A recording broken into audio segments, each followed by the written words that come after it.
leadership. Mr. President, let me start also by thanking the mover of this motion because he has done a very, very human job and taken the bull by the horn.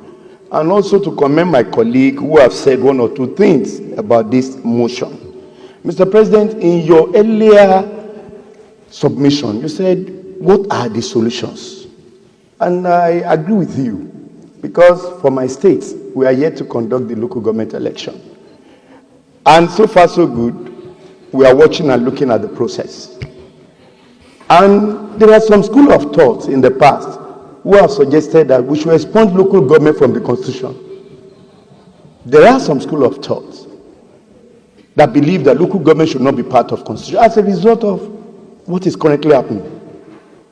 Mr. President, let me say this. Every 4 years, we in these chambers and all other elected officials for election conducted, if we really want solution, because they are talking if we don't keep bringing the governors, there will be we cannot succeed.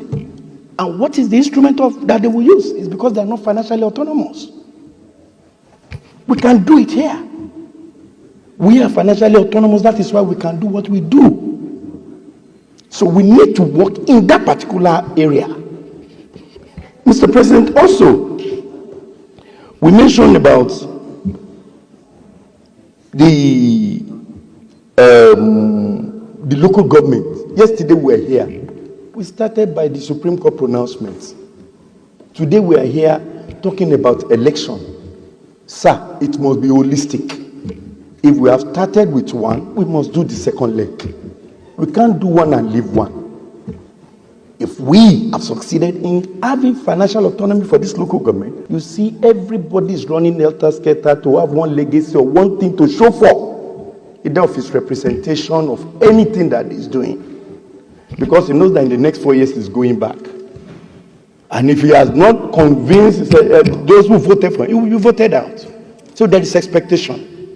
But at the local government, it's not the same.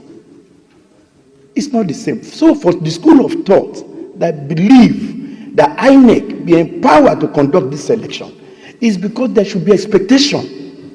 It will be far, far better off than what we are witnessing. It will be far better off. Sir, again, you mentioned about Edo State House of Assembly. Yes, they have 10 honorable members out of 24. It is our duty, Mr. President, to ensure financial autonomy for all the state assembly. Let them be financially autonomous if we must balance everything. Or else, 4 years, year in, year out, we will continue to come and discuss the same thing. And this 10th assembly is the opportunity because it started with us.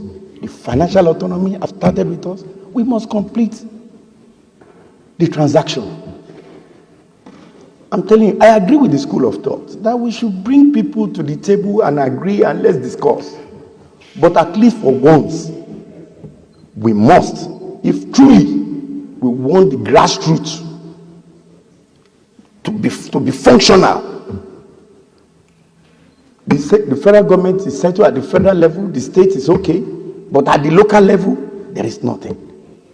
So please, Mr. President, I join my other colleagues who have made various suggestions to say that there is urgent need for us to address this deplorable situation. Thank you, Mr. President.